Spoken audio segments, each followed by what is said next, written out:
Hey guys, it's Hayden again making another video. I just posted my video of the reading I did for myself this morning, but I mentioned creating space on the video, and I know some people might not know what that means, so I figure I'd just make another video just right away to talk about that because I think it's important and it's something that I've been learning quite a bit about recently and practicing.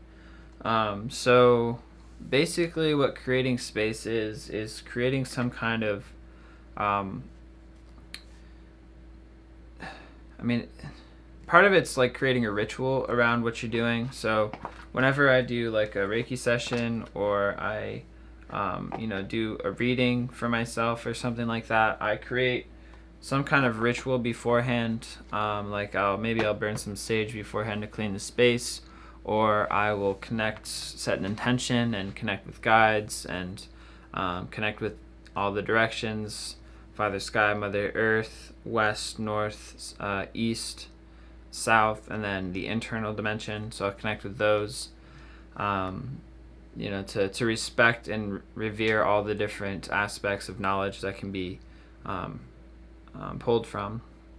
So, creating space really is about being. It's like you're involved in the space, but you're not partaking in the aspect of like your ego is partaking. Like you are there almost as an observer, but also as a participant as well. So you sort of follow what the space is calling for. So it's kind of like you become water, and whatever container that specific space is holding, you flow into that space. So it's not a matter of like trying to manipulate or try to do anything. You're not changing the container. You're just filling the space that's appropriate for you to fill in that specific role. So that might look like you as a leader in that position, or it might be you as a follower in that position. Those are just two examples of roles that you could play.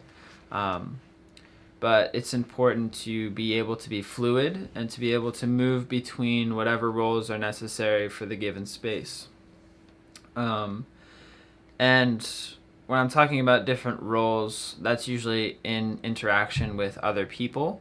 When you're creating space for yourself, it's creating a space. Usually, some kind of ritual helps. Like this morning, I'd never done this before, but I burned some sage before doing some yoga, and then I put some power items or some items that like hold power for me like around me while I was doing yoga to sort of create like some kind of space that was intentional and powerful. So I had some ability to connect with guides and connect with myself in a way that was more profound and deep and could make my practice more meaningful. So that's something that I did. And holding space really is it's a learning process because it's about learning to accept what's going on and not be triggered by it, but learning how to flow with it and follow what needs to be followed.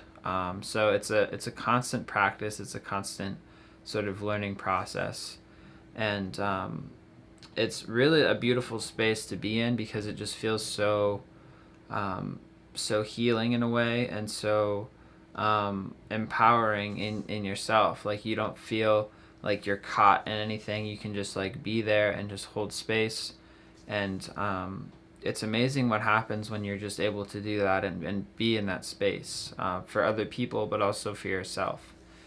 And so a lot of things like meditation and journeying, like shamanic journeying and drumming, any kind of like mindfulness practice is facilitating that holding space kind of learning, because it's allowing you to basically, oh man, my wristband just came off.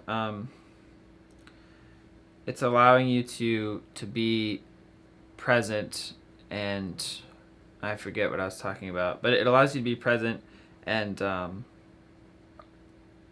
and fill whatever needs to be filled in that space. So it really leads to, I think, people who are really wise, that have a lot of respect and stuff like that, generally are people who are able to hold space very well, because they know where they need to be at any given moment in time. So they really are good listeners, and they can sense when they need to speak up and when they need to just listen. So that's something that I have been practicing and working on, and almost every day, in every aspect, I'm trying to get better at that. So it's pretty cool. It's a very powerful practice to do. So sorry, I'm just trying to put my bracelet back on. But yeah, that's pretty much what holding space is. If that was kind of vague or unclear, I'm sorry. It's basically just being able to be present with the person, not trying to push anything or detract anything, and listening to your own reactions. So if you feel like somebody asked you something that was not appropriate, you might just push back and be like, hey, I don't think that's appropriate. You do it in a compassionate way, in a way that's respectful, but it's being aware of what you're feeling, but also like what's in this space. So being very intuitive and listening. And the goal of holding space is to empower people, to empower yourself, and to feel more connected overall with everything around you. So including your guides and all that stuff. As you create more space, you're more able to connect with your guides, because your space, I don't know, that's sort of my experience. So if you have any questions about this, just let me know. I know it's kind of hard to explain, and a lot of different traditions describe it in different ways, but I think they're describing the same kind of process. A lot of traditional sort of mindfulness and religious practices, I think, are alluding to, and I believe that they're alluding to holding space. That's kind of the goal. Spiritual people are basically able to hold more space, like people who practice more spiritual practices over time. And spiritual practice doesn't mean like you have to be meditating or have to be doing yoga. Somebody could be doing spiritual practice while doing their work. They could be like a construction worker, or a businessman, or I don't know, anything. It's like it's not so much like what you're doing, it's how you do it. So anyways, that's pretty much all I have to share, I think, for now. So if you have any questions, just let me know. I just kind of felt called to make this video just in case people didn't really understand what I was talking about with creating space. So I hope it was helpful. And if you liked anything I talked about, feel free to like or comment below. If you'd like to see more videos I make, check out my channel, Informal Inquiry. And as always, make sure to take time for yourself and to seek your truth. Alright guys, thanks for watching, and I will catch you in my next video. Bye.